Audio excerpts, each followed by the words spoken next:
Dogra foods and flavours च तुं'दा स्वागत है। अज्ज अस जिस फल दी जां जिस अचार दी गल्ल करन लगे आं ओह्दा नांऽ ऐ गन्ना जां करोंदा। एह् करोंदा जेह्ड़ा ऐ एह् बड़ा ही लाभदायक होंदा।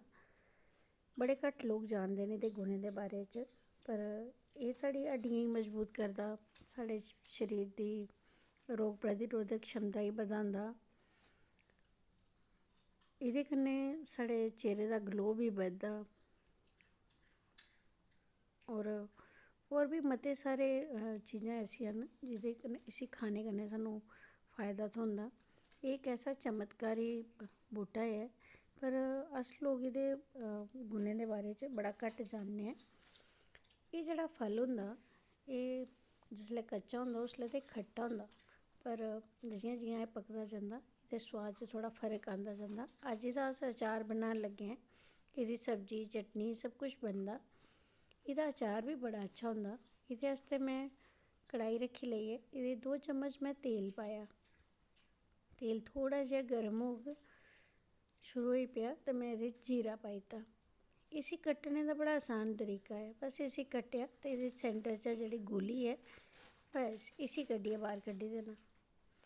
जेह्ड़ा देसी गन्ना होंदा ओह् निक्का साइज होंदा, ओह्दा बिल्कुल निक्का जेहा होंदा। पर एह् जेह्ड़ा गन्ना ऐ इसी करोंदा बी आखदे हिंदी च।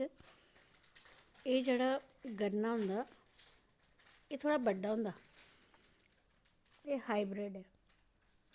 बस इ'यां गै इसी कट्टियै ते तड़का लाई देना, लून बसार पाई लैना। बस एह्दे अलावा एह्दे च कोई चीज़ पाने दी लोड़ निं ऐ। तुस चाहो ते अपना सोआद बधाने आस्तै 2 मर्चां जियां में पाई दियां न, इ'यां गै तुस बी 2 मर्चां ते लून ते बसार उ'आं जियां तुस अपनी सब्जी च पांदे ओ बस। होर एह्दा सोआद ऐसा ऐ कि तुस इक बारी खागे ना थुआढ़ा मन करना अस इसी अचार गी बार बार खाचै।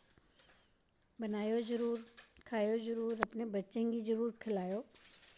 होर इस चमत्कारी बूह्टे दे जेह्ड़े फायदे न उ'नें उंगलियें पर निं गिनाया जाई सकदा। एह्दे पर चर्चा कुसै होर दिन करगे। उम्मीद करङ तुसें गी अज्ज दा अचार पसंद औग। तुं'दा सारें दा मता मता हिरखी धन्नवाद। लाइक शेयर करेओ।